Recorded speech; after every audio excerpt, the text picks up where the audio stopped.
तो in timber we have seen up to we have seen the things up to I think हमने देख लिया था कहाँ तक हमने वो पढ़ लिया था, conversion of timber.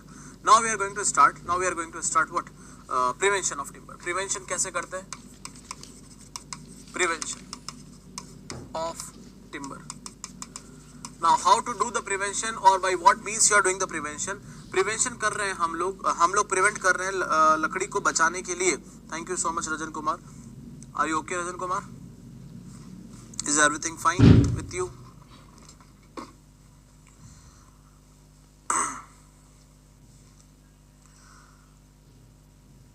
Srikanta good morning. Mohit good morning.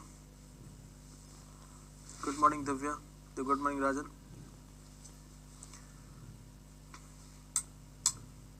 Okay तो आप लोग दिव्या हो गया और ये श्रीकांता हो गए, जो भी लोग नए ज्वाइन किए हैं उनको कुछ भी अगर कोई हेल्प चाहिए तो आप मुझे पर्सनली टेलीग्राम पे मैसेज कर दीजिएगा. अगर आपने नया ज्वाइन किया और पिछला कुछ पुराना बाकी रह गया है तो कोई भी डाउट आता है आप डायरेक्टली पूछ सकते हैं कि सर हमने पुराना पढ़ा लेकिन समझ में नहीं आया, तो we can discuss over there. ठीक है, चलो. प्रिवेंशन ऑफ टिम्बर, हमें प्रिवेंट किससे करना है टिम्बर को? Timber should be prevented against attack of water, against attack of water पानी से, against attack of fire and natural agencies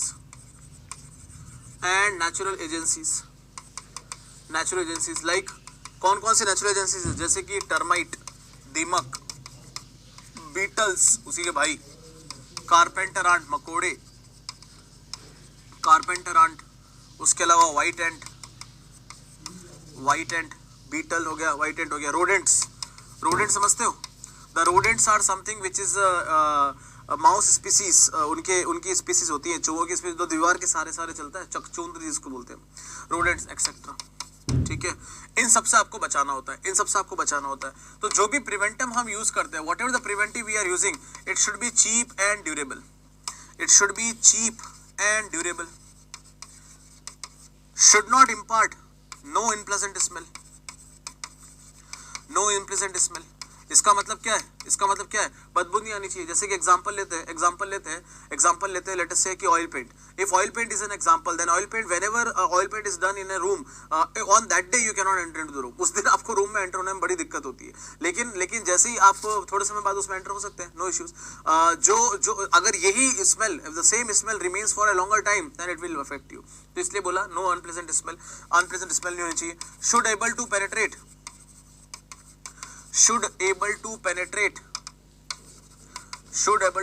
6 to 25 mm. वो अच्छे से अंदर तक पेनिट्रेट होगा तभी आपका काम कर पाएगा, इसलिए should able to penetrate up to 6 to 25 mm. ये क्योंकि पेनिट्रेशन ही उसका इफेक्टिवनेस दिखाती है. If it is able to penetrate inside, then only it will affect. Should not harm durability of other component.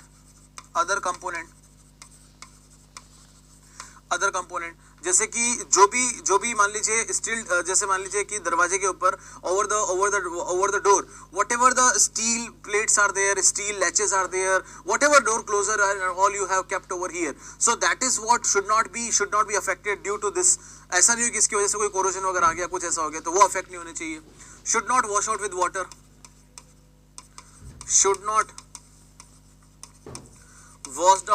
Water. ऐसा नहीं कि दिवाली के टाइम दरवाजा साफ किया कपड़े से और ही निकल गया.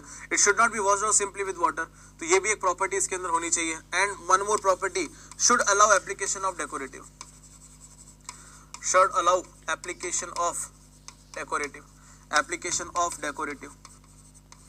ये डेकोरेटिव का एप्लीकेशन अप्लाई करने की होनी चाहिए, मतलब कि इसके ऊपर भी पेंट किया जा सके. The paint can be carried out over it. That much beautiful it should be, that much suitable it should B.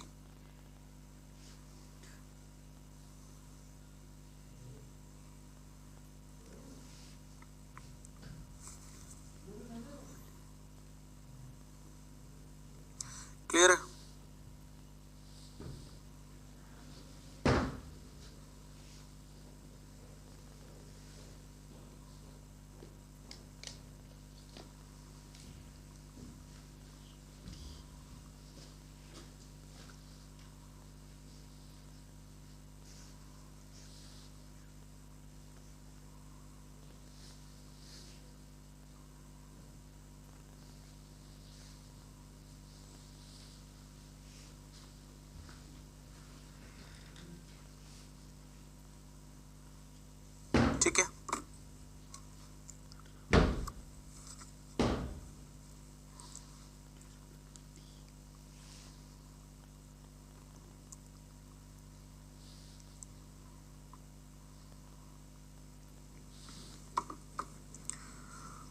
चलो ये सब तो हो गई, अब अप्लाई कैसे करते हैं, हाउ टू अप्लाई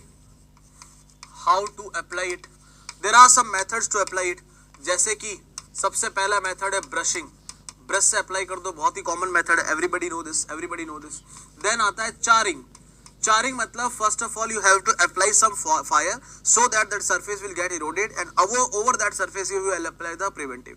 जैसे कि आपको बता दें, let us say if you go to any gold shop, तो जो सुनार की दुकान होती है वो लोग ना मोती लगाने के लिए क्या करते हैं, how they will put a pearl, they need to do, they have to apply some fire amount, like वो फूक से ऐसे फू करके वहां से आग लगा के उस सरफेस को इरोड करते हैं और एक से रफ बनाते हैं।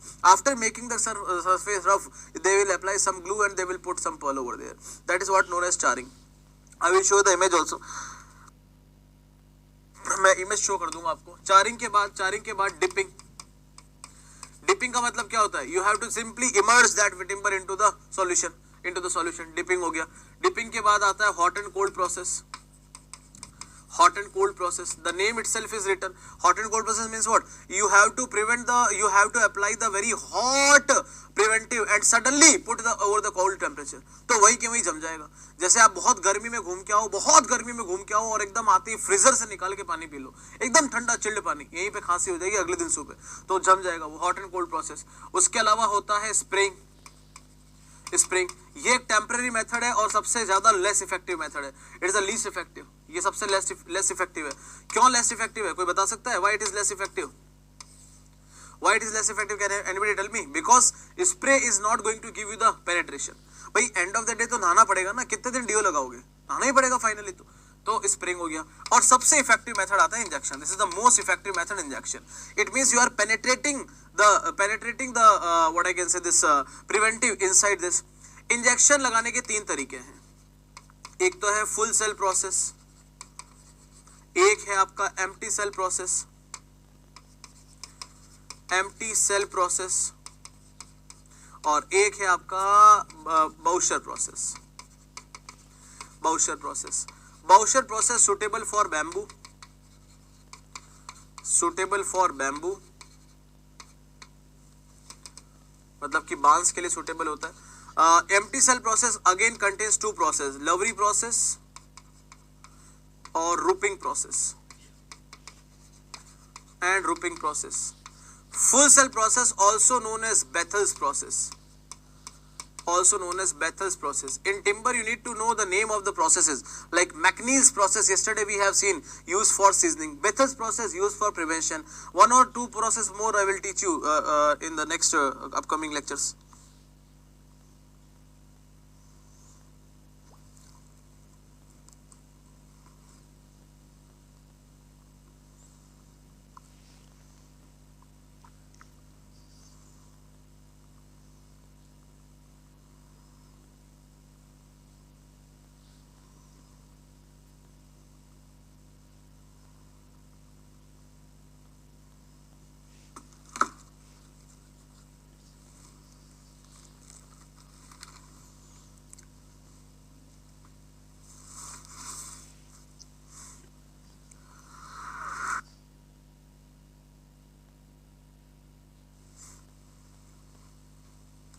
क्लियर है?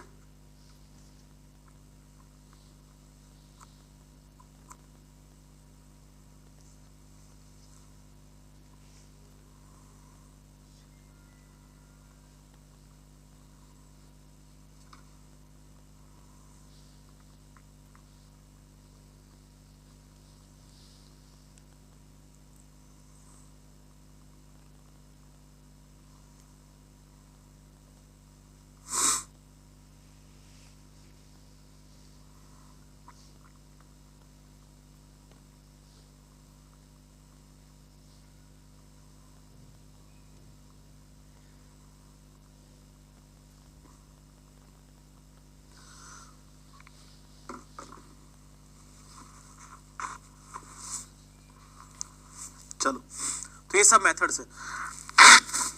अब आता है कौन कौन से टाइप ऑफ प्रिवेंटिव होते हैं, what type of preventive we are having, कौन कौन से टाइप के प्रिवेंटिव होते हैं हमारे पास। थोड़ी सी वॉल्यूम अप कर दो।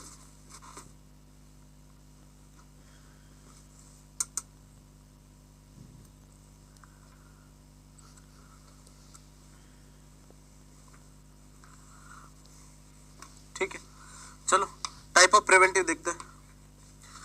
एग्जाम्पल्स लिखा देता हूं मैं खूब सारे। टाइप ऑफ प्रिवेंटिव अनाप शनाप एग्जाम्पल है, लिखते जाओ बस, सारे ही आप याद करो तो बहुत ही अच्छी बात है। कार्बोलिमीनियम, सोलिगम पेंट, सोलिगम पेंट, क्रियोसॉइट ऑयल, क्रियोसॉइट ऑयल, सबकी मैं प्रॉपर्टीज भी साथ साथ बताते जाता हूं। इनको बोलते हैं हम टाइप 1 या oil type preventive. Oil type preventive, oil type preventive का मतलब है कि ये ऐसे प्रिवेंटिव हैं, ऐसे प्रिवेंटिव हैं जो ऑयल के साथ लगाए जाते हैं। With help of oil they will be applied. Solignum paint best against white ants, best against white ants, और ये है best out of all preventive. मतलब जितने भी प्रिवेंटिव पढ़ेंगे हम, whatever the preventive we are going to study against natural attack, against natural attack, जितने भी प्रिवेंटिव पढ़ने वाले, whatever the preventive we are going to study now, each and everybody will be lesser than what? सिमरन बोल रहे हैं कि sir अब तक जो आपने पढ़ाया वो सब बहुत बढ़िया रहा, बस ये bonds in brick topic tough लग रहा है। क्यों टॉपिक टफ क्यों लग रहा है? आप एक बार क्या करिएगा, लेक्चर वापस सुनिएगा, आप लेक्चर को वापस सुनिएगा। कल आपने पढ़ा है, पहली बार पढ़ा है, हो सकता है इससे पहले कभी नहीं पढ़ा हो सिमरन आपने, तो कल आपने पहली बार पढ़ा है, इसलिए हो सकता है आपको टिपिकल लग रहा हो। ऐसा टिपिकल जैसा कुछ भी नहीं है उसके अंदर। सब कुछ जो यहाँ पे गिन गिन के मैंने लिखा है, मतलब कुछ भी मैंने अपने मन से नहीं किया है, ऐसा खुद ही आप जुगाड़ बिठाओ कि यार वो वर्टिकल जॉइंट एक लाइन में नहीं लाने, तो क्या क्या कर सकते हैं। 3-4 ऑप्शन आपके पास, या तो हेडर लगा सकते हो, स्ट्रेचर लगा सकते हो, या हाफ बैट लगा सकते हो, 3/4 बैट लगा सकते हो। बस ये 4 ऑप्शन है आपके, चारों लगा के देख लो, जो बैठ जाए वो आपका आंसर हो जाएगा, और आप देखोगे अपने आप ही वो आंसर बन गया, अपने आप ही वो आंसर बन गया। आप एक बार वापस लेक्चर सुनिएगा, ठीक है। तो creosote oil is the best among all the preventive which you are going to write here against the natural agencies. सबसे भयंकर है ये, सबसे भयंकर है। इसके अलावा और प्रिवेंटिव अपने पास में, इसके अलावा और प्रिवेंटिव है जैसे कि पेंटाक्लोरोफिनॉल, जैसे कि आपका ऑयल पेंट, फिर ये आ जाएगा ऑयल पेंट के बाद में कॉपर नेफ्थलीन,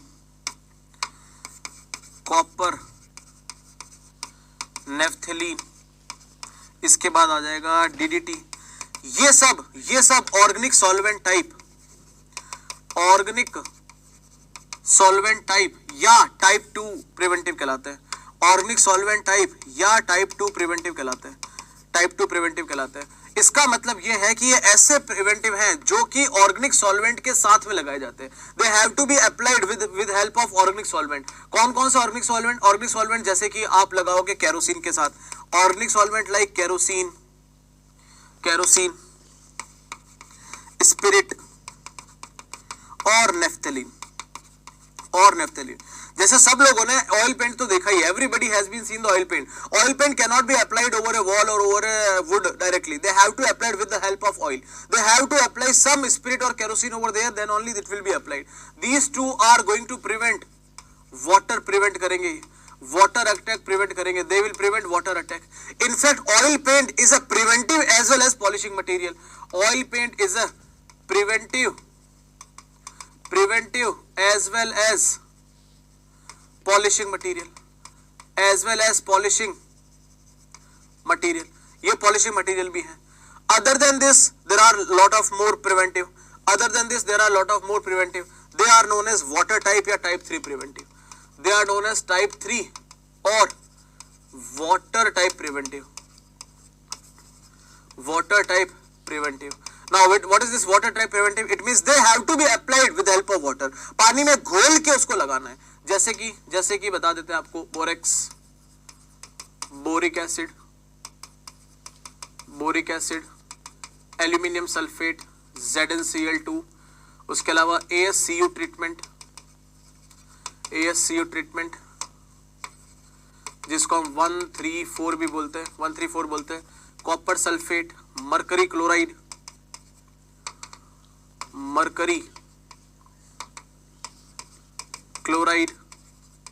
इसके अलावा क्या था वो, एक sodium fluoride,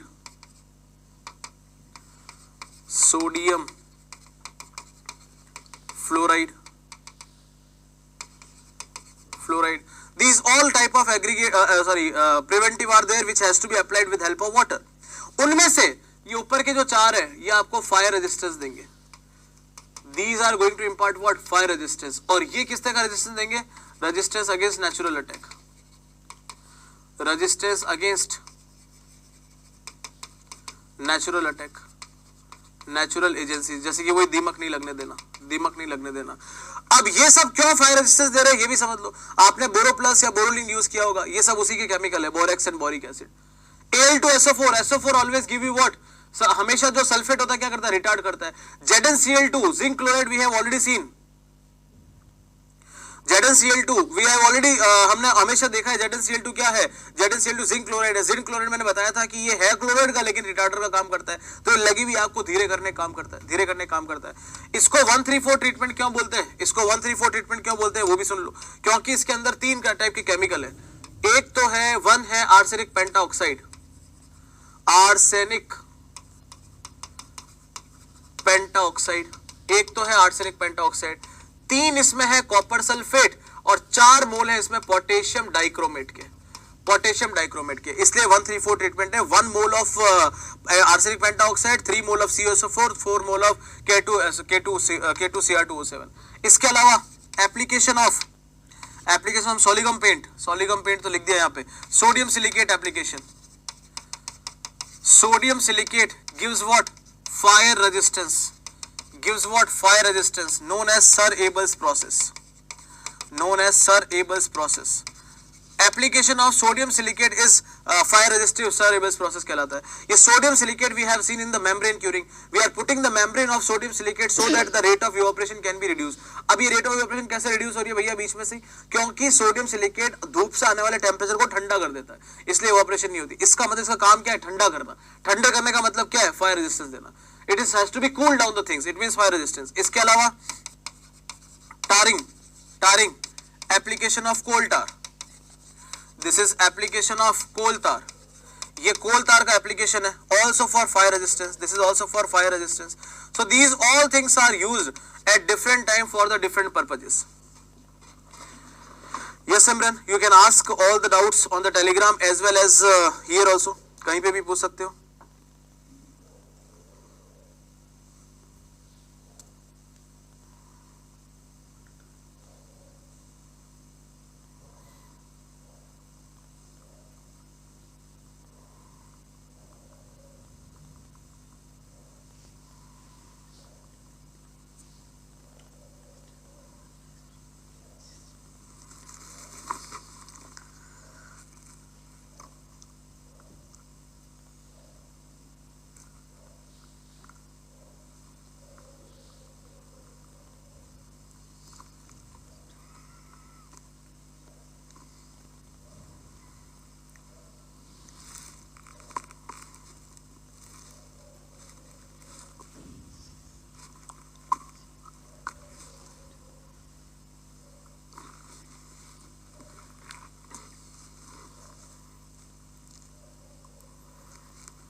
So Bethel's process and Sir Abel's process both are for prevention.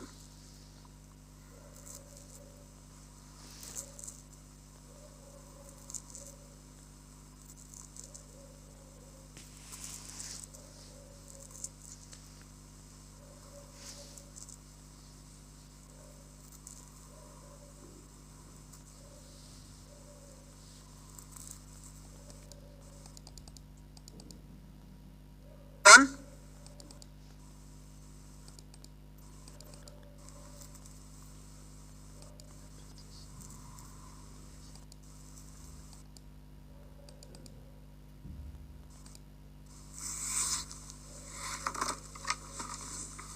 चलो फिर आगे बढ़ते हैं. अब बात आती है defects. Now the thing is defects in timber. Now the thing is defects in timber. अब टिम्बर में कौन कौन से डिफेक्ट होते हैं उसके बारे में बात कर लेते हैं. डिफेक्ट्स इन टिम्बर, ध्यान रखिएगा कौन कौन से डिफेक्ट है. सारे फोटोज भी दिखा दूंगा और ऐसे ही बता दूंगा. सबसे पहले तो आता है ड्यू टू इम्प्रॉपर सीजनिंग. पहला डिफेक्ट आता है due to improper seasoning. Due to improper seasoning, seasoning खराब हो जाने की वजह से. अगर सीजनिंग खराब हुआ इसका मतलब अनइक्वल श्रिंकेज जाएगा, हर जगह से प्रॉपर आपका पानी नहीं हट पाया. इसकी वजह से 5-6 टाइप के डिफेक्ट आते हैं. 5-6 टाइप के डिफेक्ट आते हैं जैसे कि आता है कप, बो, क्रूक या warp, kink, twist and split. ये 5-6 टाइप के डिफेक्ट कैसे दिखते हैं समझा देते हैं. मान लीजिए एक लकड़ी की पट्टी ले लीजिए, छोटी सी एक लकड़ी की पट्टी ले लीजिए. मैं एक लेके आता हूँ, रुको. एक पेपर का टुकड़ा होता है तो बेटर है. ठीक है. अरे नहीं भाई, वाइफ का आधार कार्ड का फोटोकॉपी है. इसको एग्जांपल में काम ले लिया तो घर पे खाना कौन देगा. कोई लूज पेपर नहीं है यार.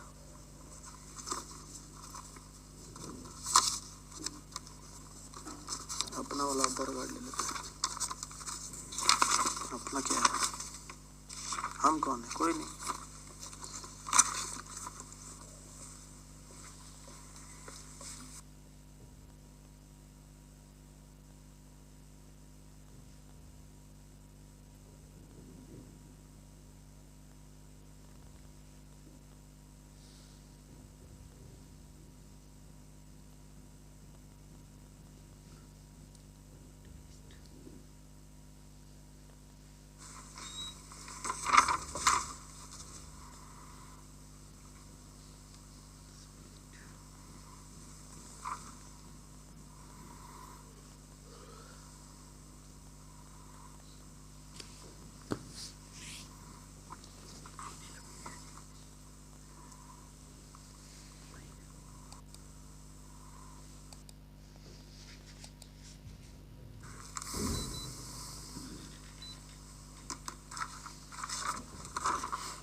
देखो ये मान लीजिए लकड़ी का टुकड़ा है.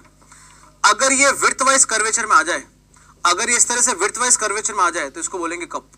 It is known as cup. And if it becomes length wise in curvature like this, अगर इसकी लेंथ में कर्वेचर आ जाए then it will be known as bow. ठीक है, कप, बो. ठीक है. अगला है वार्प. ये वार्पेज हो गया. I don't know what kind of curvature came. Somewhere it is what I can say concave, somewhere it is convex. तो ये वार्प हो गया. ट्विस्ट हो गया. एक्सेसिव ट्विस्ट अगर हो गई, ट्विस्ट हो गई, if excessive twist will occur, you can see automatically end portion will split. देखो end portion फट गया, end split. Kinking का मतलब होता है the paper must be straight like this. If the paper by default became tilt, that is known as kinking. Misalignment, that is known as misalignment. तो बो क्या था, सुनो. कप क्या था, cup means width wise curvature, length wise curvature, bow. Warp, twisting, end से फट गया, find the crack and split. And what is that, kinking, misalignment is kinking, misalignment is kinking. अब आता है due to improper, due to improper sawing, due to improper sawing, गलत तरीके से काटने से क्या क्या हो सकता है? Chip mark, torn grain, torn grain, chip mark, diagonal grain, diagonal grain, और लास्ट है वेन, लास्ट है वेन। चिप मार्क का मतलब क्या होता है? अगर ये गिर जाए नीचे, ये दो गिर गया, तो इसकी वजह से, कोई भी टूल गिरने की वजह से स्क्रैच बन जाते हैं। Whatever the tool will fallen down and scratch will make, that is known as chip mark. And due to that scratch if the depression occurs, खड्डा हो जाए तो टॉर्न ग्रेन, टेढ़ा कट जाए, जो कि हमेशा कटता है। ये देखो, अगर मैं इस पेपर को, एक और पेपर लेके आते हैं, इफ एनी पेपर,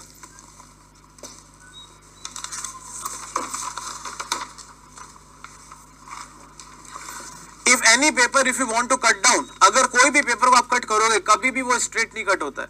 आप कभी भी ट्राई कर लो इसको, ये हमेशा देखो कैसा गया, ये टेढ़ा गया। This is diagonal grain.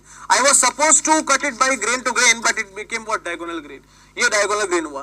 When, now next is wane. Wane का मतलब क्या है? कि आपको कट करने के बाद भी, after even the cutting, you were expecting this kind of, you were expecting this kind of cross section, लेकिन कभी भी ऐसा नहीं आएगा, थोड़ा रफ क्रॉस सेक्शन आएगा। It means the edges were distorted, that is known as vein।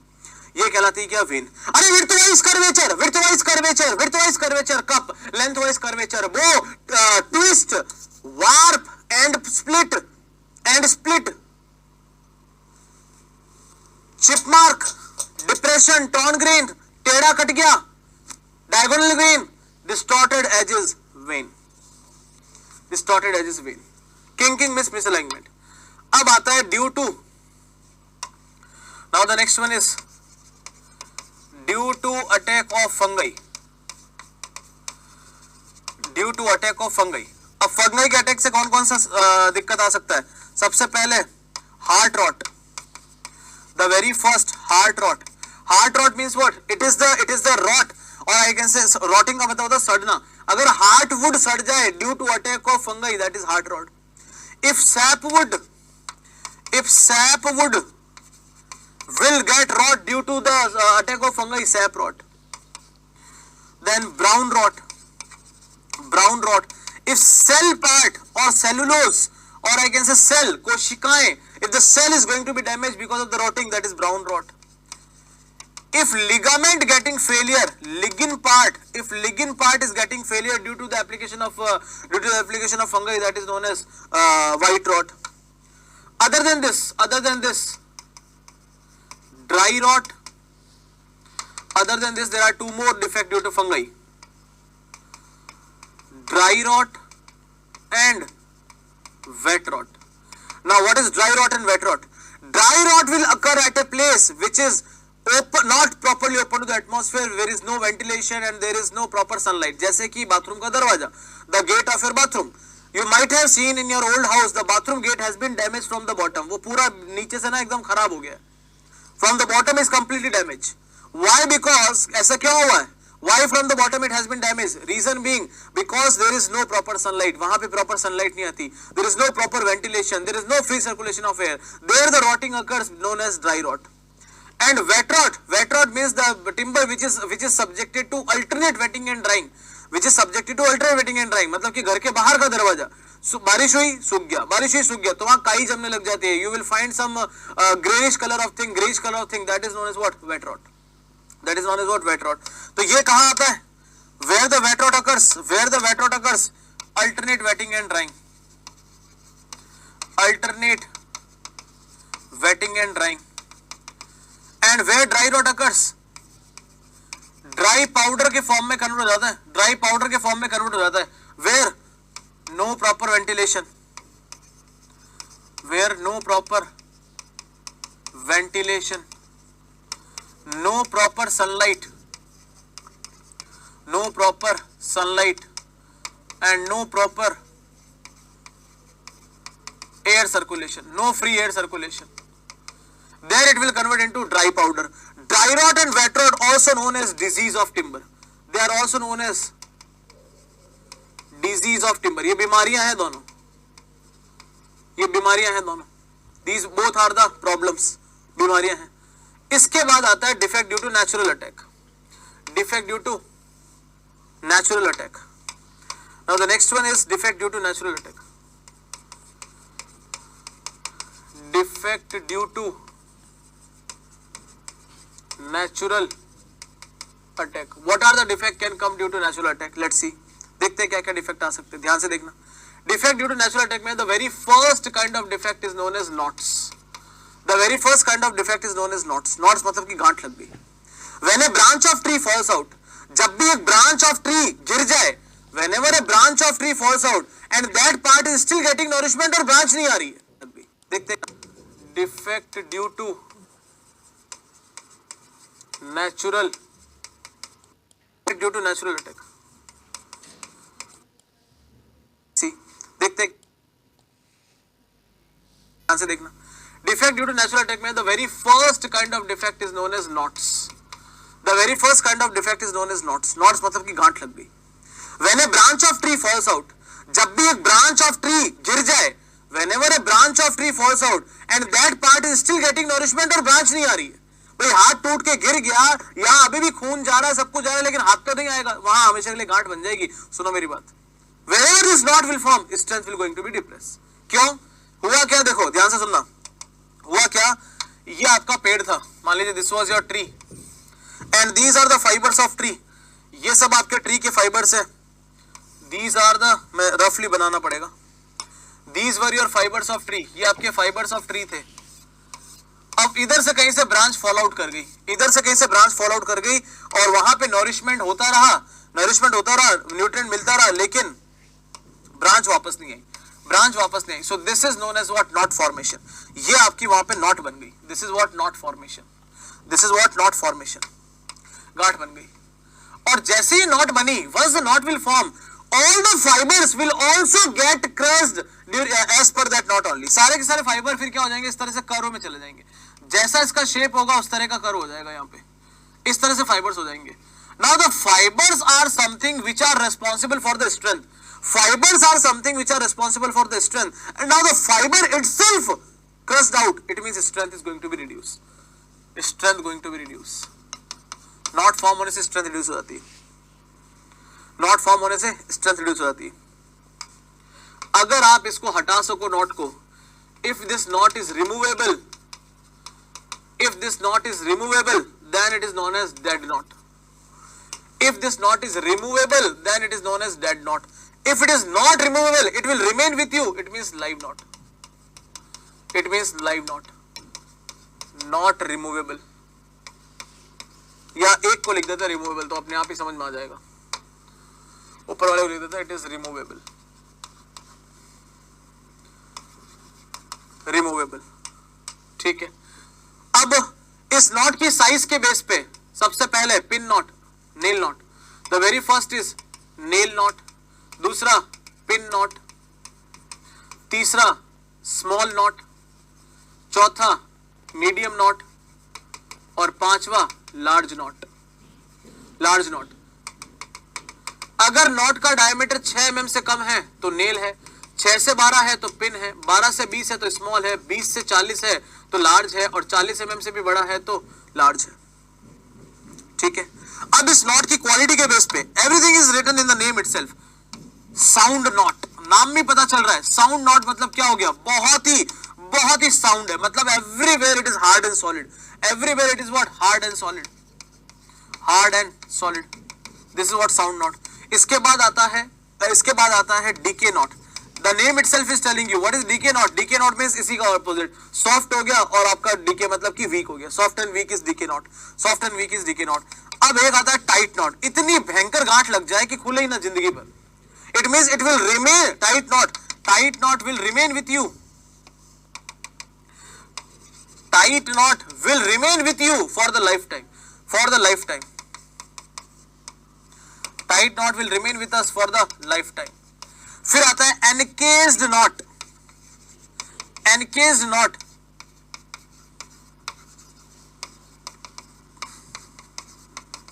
एनकेज्ड not एक ऐसा नॉट है जो आसपास के लोगों की ग्रोथ को रोक देता है, it will stop the growth of the near by annual rings, That is known as Encase knot.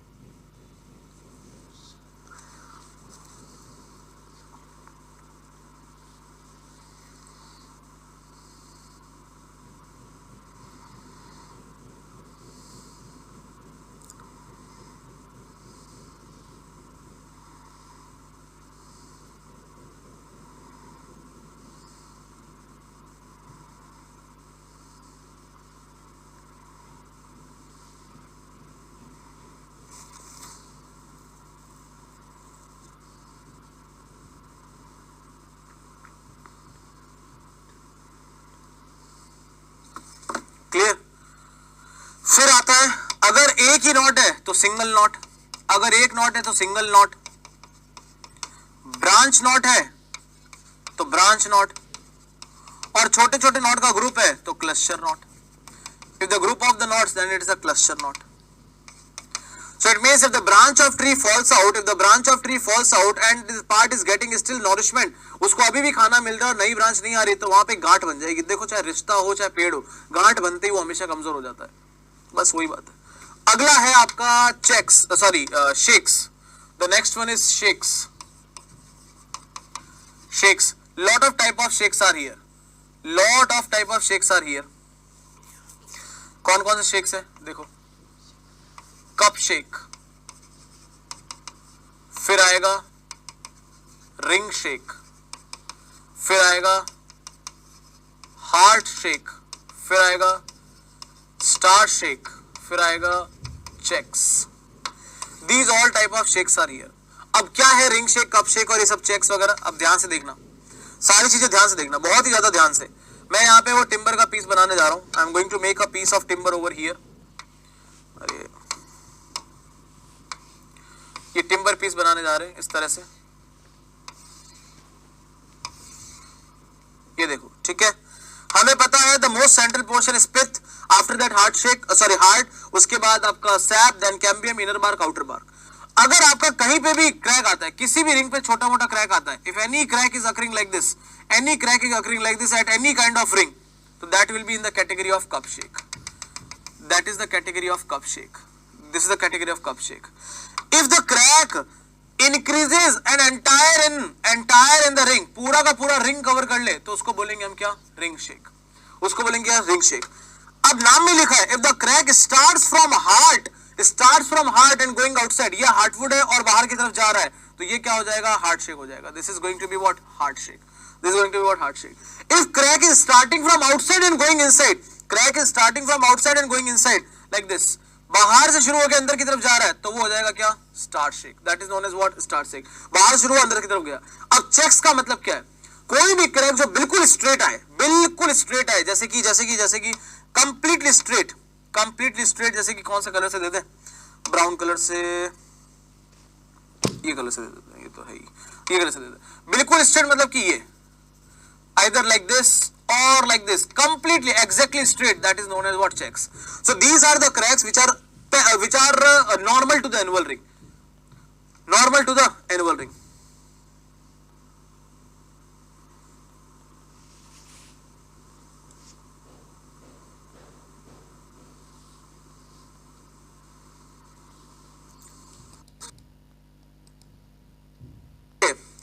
This fiber which has been crushed out, ये तो नॉट फॉर्मेशन की वजह से हुए. विदाउट नॉट फॉर्मेशन अगर फाइबर क्रश हो जाए, without knot formation अगर ट्रांसफर डायरेक्शन में फाइबर क्रश हो जाए, तो उसको हम बोलते हैं क्या, upsets. That is known as what, upsets. What is upsets, ये देखो, दिस इज व्हाट अपसेट्स. ये फाइबर्स ना इसी तरह से क्रश हो गए, all the fibres has been crushed. अगर फाइबर्स ट्विस्ट हो जाए, twisted fibre. If the fibre twisted due to very heavy wind, twisted fibre. ये ट्विस्टेड फाइबर क्या होगा, due to heavy wind. Heavy wind की वजह से, बहुत ही तेज बचपन में हवा चली और उस हवा की वजह से आप हमेशा के लिए घूम गए, किसी ने खिंचा के थप्पड़ मार दिया और बचपन में आप हमेशा के लिए ऐसे टेढ़े हो गए. That is what, twisted fibre. That can be used for electric poles, क्योंकि इनका और कहीं काम नहीं है, बस पोल्स में यूज आ सकता है स्टेबिलिटी के लिए. उसके अलावा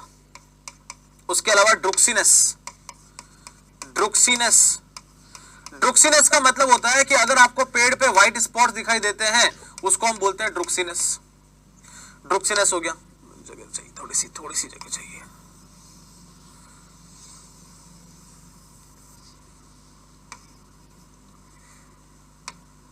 ड्रुक्सिनस हो गया, मुझे कितनी जगह चाहिए, मुझे 3 एरो और लेके आना है। फॉक्सिनस, एक लेके आना है बर्ल्स, और लास्ट लेके आना है रिंडगेल्स। तो फिर एक काम करते हैं,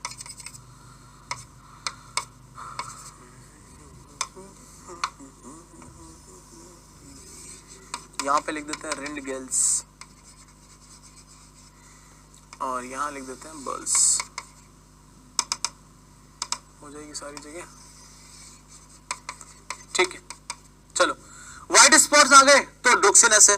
फॉक्सिनस का मतलब है रेड स्पॉट सराउंड पिथ, रेड स्पॉट अराउंड पिथ। पिथ के चारों तरफ अगर लाल लाल दिखाई दे आपको तो वो क्या कहलाएगा, फॉक्सिनस कहलाएगा। बर्ल्स का मतलब है, एक तो नॉट फॉर्मेशन होती है, परमानेंट डैमेज हो गया। बर्ल्स मतलब कि पेड़ उगा और पूरा उग नहीं पाया, ब्रांच निकली उग नहीं पाई, एबनॉर्मल ग्रोथ, जैसे कि अपने फुंसी हो जाती है शरीर पे, this is abnormal growth, unnecessary there is a swelling over here. Burls मतलब क्या, abnormal growth. Burls means what, abnormal growth. And rindgalls means temporary skin. This is what temporary skin of temporary sapwood overwound. इसका मतलब है कि अगर कहीं पे पेड़ कहीं से टूट जाता है, कुछ भी हो जाता है, जैसे अपना ही समझ लो, अपना अगर हाथ कहीं से छिल जाए, लेट से कोई चमड़ी उतर जाए, वहां पे थोड़े समय बाद में स्कैबिंग आ जाती है, मतलब खरूट आ जाता है ब्राउन कलर का, that is not your pure skin, that is a temporary skin, but that can protect you from the external attack, that is what rindgalls. तो यहां आके आपके सारे के सारे डिफेक्ट पूरे हो जाते हैं। All the defects are completed here, तो मैं आपको शुरुआत से बता देता हूं। From the beginning I am going to tell you and also I will show you some pictures of it. From the beginning let us say start करते। Seasoning proper नहीं हुई, विड्थ वाइज कर्वेचर आ गया तो cup, length wise curvature आ गया तो bow, twisting, without twisting there is a warpage, टेढ़ा कट मतलब कि मिसअलाइनमेंट हो गया तो किंग, एंड में से क्रैक आ गया तो एंड स्प्लिट, टूल गिरने से स्क्रैच बन गया, ये chip mark, if damage occurred torn grain, टेढ़ा कट गया, it has been cut out of angle, out of the plane, that is diagonal grain. और उसके बाद हमने देखा कि अगर डिस्टॉर्टेड एजेस आ गए तो वेन। सैप अगर सड़ गया, सैप सड़ गया तो sap rot. If heartwood has been rotten तो हार्ट रॉट।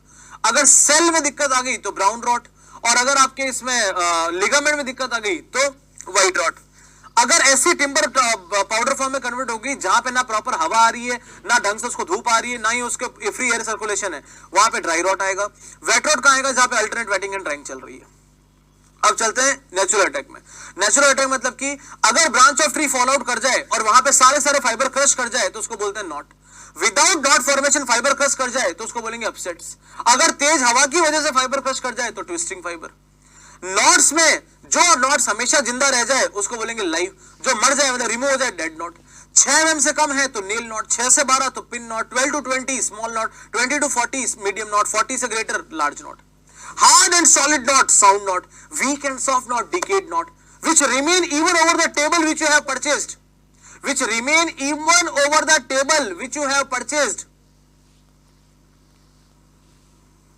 उसको बोलेंगे टाइट नॉट। जिंदगी भर रह गया, आपने खरीद के जो लेके आए टेबल उस पे भी आ गया था, that is known as what tight not.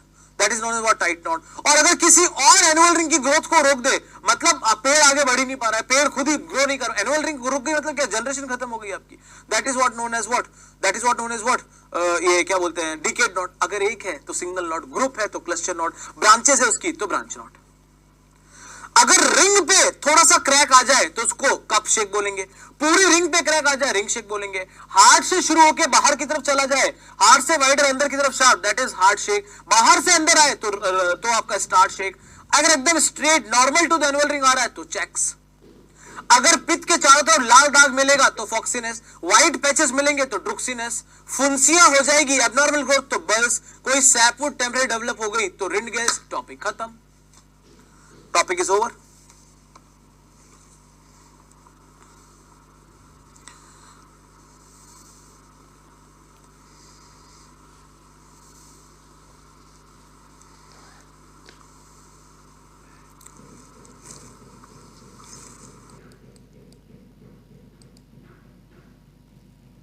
This is what end split. End में क्रैक आ गया, end split. This is chip marks. Small marks are chip mark. This is torn grain, damage. This is vein, improper cutting. This is formation of knots, very common to see. This is tight knot. You can see after table आपने purchase किया, घर के table पे भी ये knot मिल रहा है, tight knot. You can see all the fibers are crushed. This is bulls, abnormal growth is bulls. Twisted fiber, lifetime के लिए घूम गया, twisted fiber. This is Rindgels. This is Rindgels. Rindgels, why Rindgels? Because it's a temporary sapwood over the wound. कोई घाव हुआ था जो यहाँ पे आपने इसके ऊपर पट्टी कर रखी है. Foxiness, you can see. This is a tree section over which the brown colored shade must be there. सबसे बीच में डार्क ब्राउन होना चाहिए, फिर लाइट ब्राउन, फिर लाइट ब्राउन, फिर लाइट ब्राउन, ऐसा होना चाहिए. और यहाँ पे क्या रहा है, लाल लाल हो गया, मतलब कोई मार दिया आपको, मारते ही लाल हो गया. This is what druxiness, white eyed spot, druxiness. बस हो गया और क्या.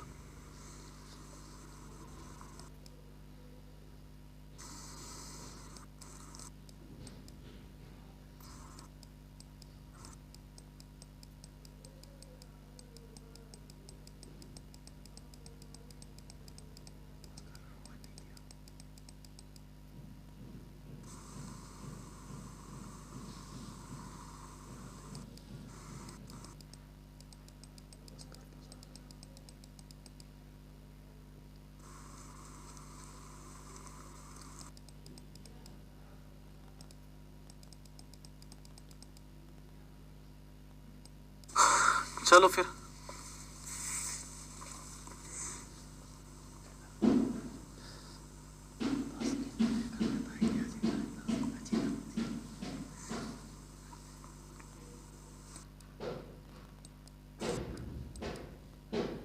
तो ये एक हेट्रोजीनियस,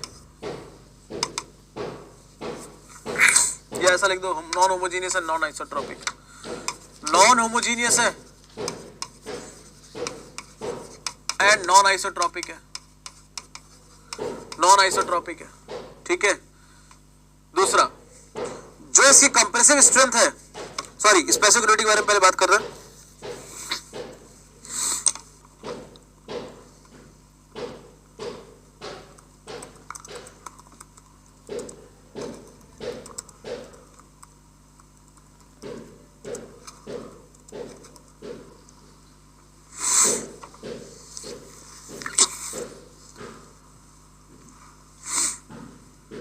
इसकी कंप्रेसिव स्ट्रेंथ के बारे में बात करते हैं. सबसे पहले स्पेसिफिक ग्रेविटी. तो स्पेसिफिक ग्रेविटी इसकी मोर देन 1.52 होती है, मोर देन 1.54. अब आपको लगेगा कि सर लकड़ी तो तैरती है, आपको लगेगा कि लकड़ी तो तैरती है, तो फिर ये इसकी स्पेसिफिक ग्रेविटी ज्यादा कैसे हुई? ये स्पेसिफिक ग्रेविटी इसकी सॉलिड की है, इसलिए नॉट डिपेंड ऑन स्पीसीज, इसलिए not depend on species, not depend on moisture content, क्योंकि सॉलिड की स्पेसिफिक ग्रेविटी है.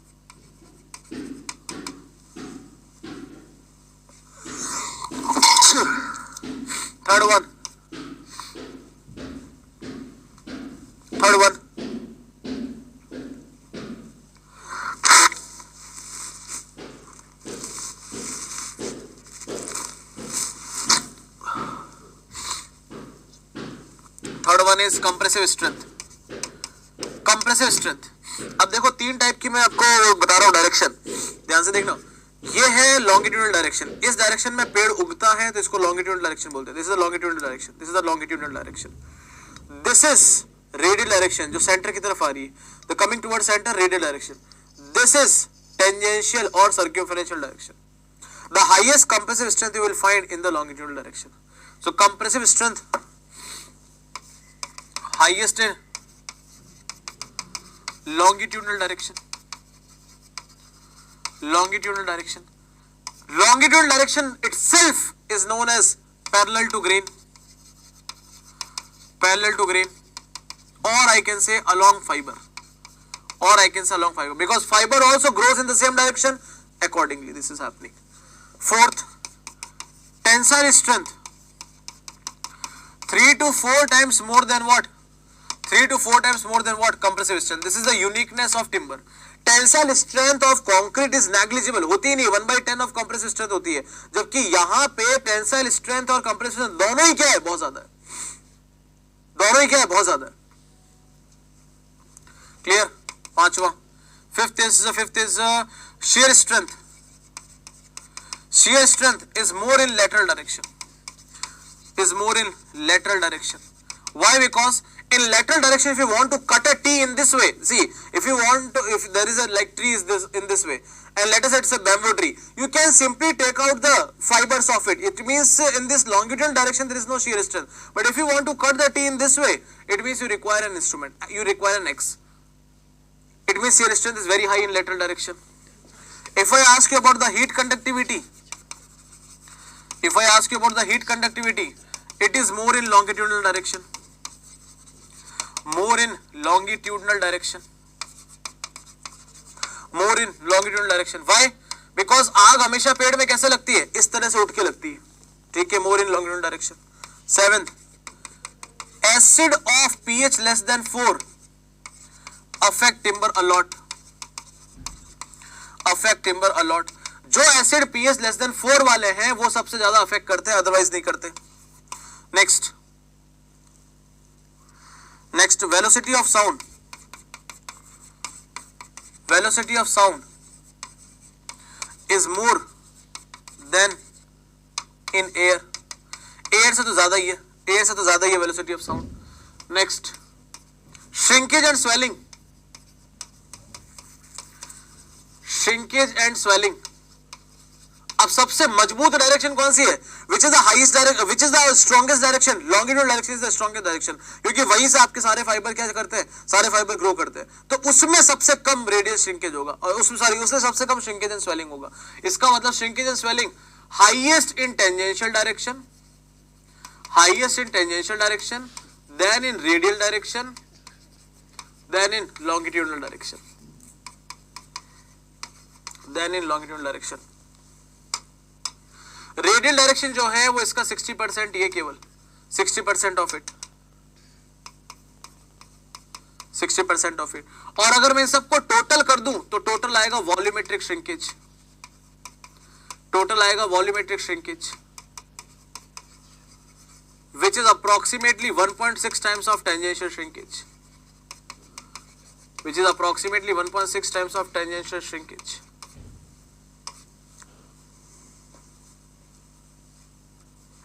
पैरेलल डायरेक्शन वाला इसी तरह से तो पेड़ ग्रो कर रहा है, इसी तरीके से क्या है? फाइबर्स है, इसी तरीके से ग्रेन्स है.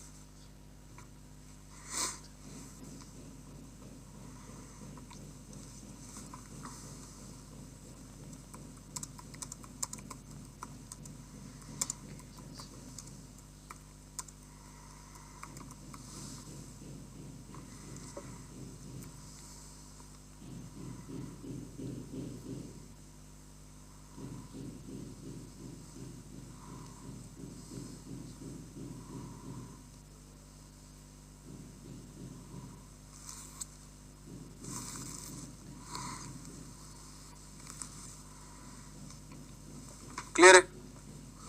अब बात करते हैं ड्यूरेबिलिटी की. ड्यूरेबिलिटी, अगर किसी पेड़ की उम्र 60 महीने से कम है तो वो लेस ड्यूरेबल है. अगर उसकी एज 60 से 10 साल है, मतलब कि 5 से 10 साल है, तो वो मॉडरेट ड्यूरेबल हो गया, मॉडरेट ड्यूरेबल हो गया. और अगर ग्रेटर देन 10 ईयर्स है, ग्रेटर देन 10 ईयर्स है, तो फिर वो ज्यादा ड्यूरेबल हो गया, हाई ड्यूरेबल. बिकॉज जैसे ही ग्रेटर देन 10 ईयर्स आया, हार्टवुड उसमें डेवलप होने लग गई.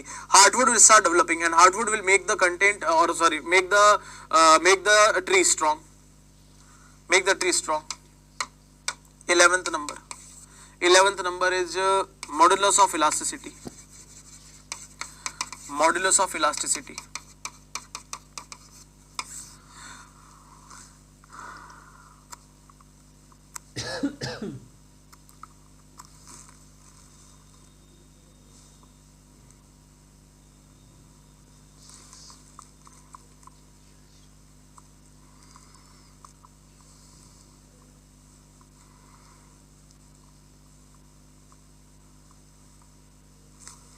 If modulus of elasticity is more than 12.6 GPa, it is a class A grade timber. क्योंकि जितना ज्यादा modulus of elasticity होगा उतना स्ट्रॉन्ग होगा.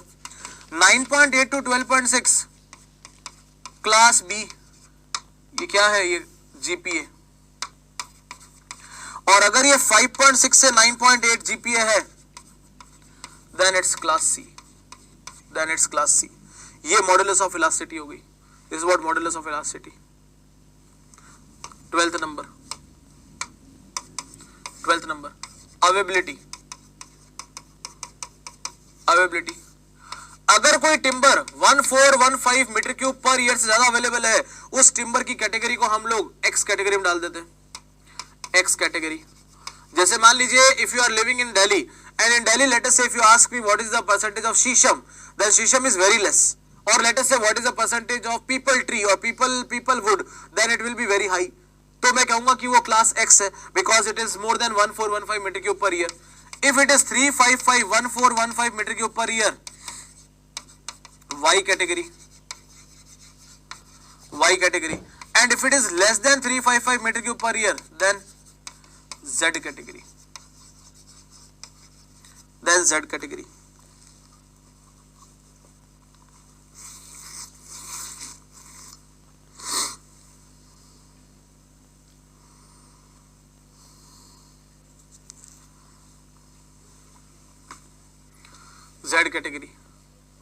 Now coming to the 13th, timber beam. To make the timber beam, D by B ratio should be less than 3 and L by B ratio should not be more than or should be less than 50. It means depth and width should be less than 3. It means if you are making 200 mm beam, then it must be less than 600 only. Or if you are making, let us say 1 meter beam, then 200 mm is fine. No, not more than 50 should be the length.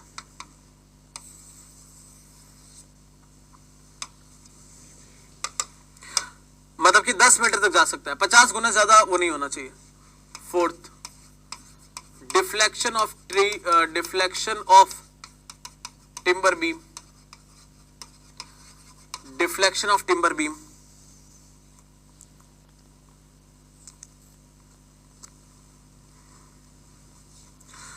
Should not be more than span divided by 250, should not be more than span divided by 180 if it is cantilever, and should not be more than span divided by 350 if supported over brittle material. किसी भी timber beam का total deflection span divide bye 250 ज्यादा नहीं होना चाहिए. और अगर वही चीज आपकी किसी ब्रिटल मटेरियल के ऊपर बेस्ड है, जैसे कि 2 कंक्रीट के कॉलम है, उसके ऊपर अगर वो बीम लगा रखे तो डिफ्लेक्शन रिड्यूस हो जाएगा. It will become span divide by 350. But if the beam is cantilever then deflection will increase by span divide by 180.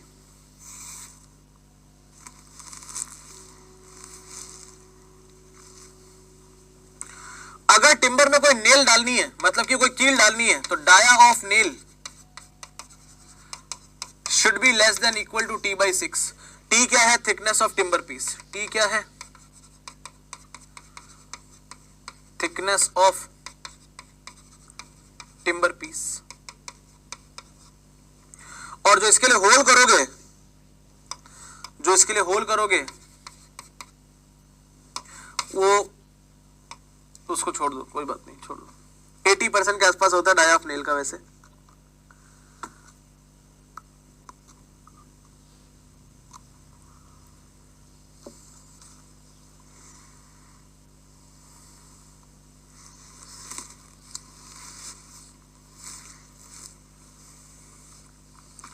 ठीक है, बहुत सारी प्रॉपर्टीज है और ये सब कोडल प्रोविजंस हैं. These all are the codal provisions. 16th, bending test. अगर मैं बेंडिंग टेस्ट कर रहा हूं तो मैं 2 टाइप की बीम बना सकता हूं, 50 mm by 50 mm by 750, या मैं बना सकता हूं 20 mm by 20 mm by 300, 20 mm by 20 mm by 300 mm। अगर मैं ये 750 वाली बीम बना रहा हूं तो लोडिंग रेट क्या होना चाहिए वो देख लेते हैं। तो लोडिंग रेट होना चाहिए कुछ इस कदर कि हर मिनट 2.5 mm का, हर मिनट 2.5 mm का क्या आ जाए, डिफ्लेक्शन आ जाए। और अगर 20 20 300 है तो हर मिनट 1 mm का क्या आ जाए, डिफ्लेक्शन आ जाए। तो लोडिंग रेट दे रखी है डिफ्लेक्शन पर मिनट के टर्म में, डिफ्लेक्शन पर मिनट के टर्म में। तो हमें ऐसा लोडिंग रेट रखना है कि इस तरह का रिजल्ट आए। फिर आता है कंप्रेसिव स्ट्रेंथ।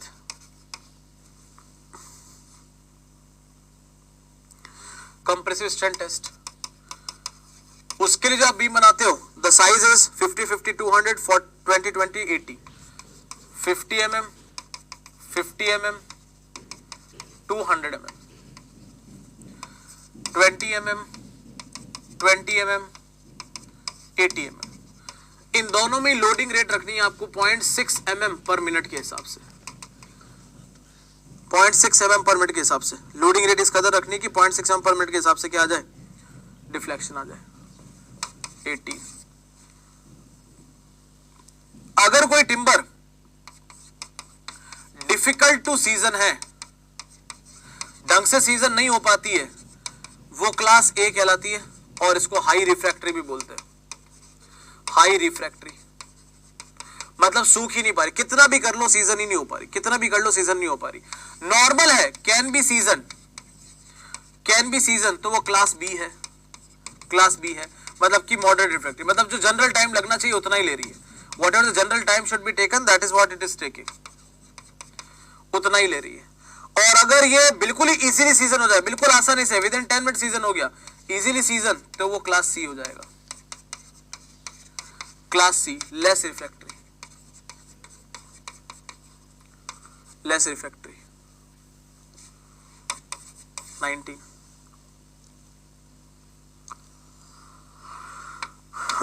एक टिम्बर पीस बना देता हूं।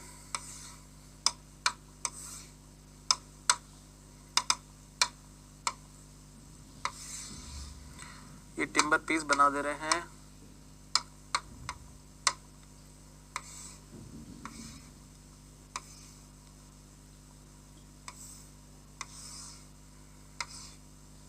ये टिम्बर पीस है, ये इसकी लेंथ है,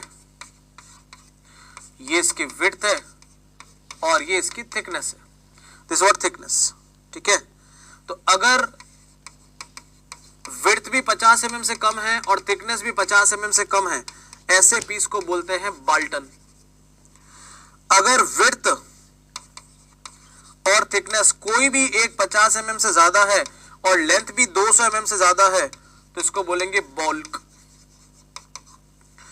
और अगर बी भी 50 mm से ज्यादा है, टी भी 50 mm से ज्यादा है, लेकिन लेंथ अगर 200 mm से कम है, इसको बोलेंगे स्कैंटिंग, स्कैंटलिंग,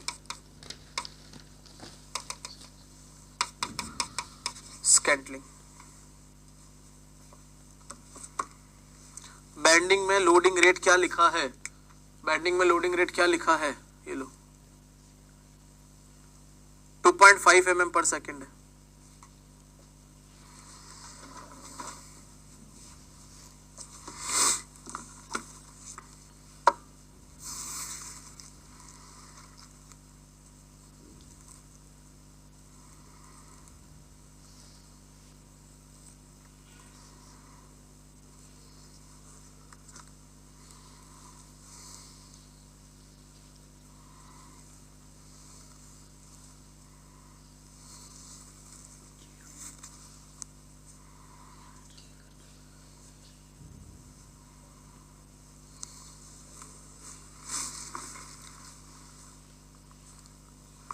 ये सारी प्रॉपर्टीज है, इससे डायरेक्ट आपको क्वेश्चन मिलेगा।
is this done for everyone?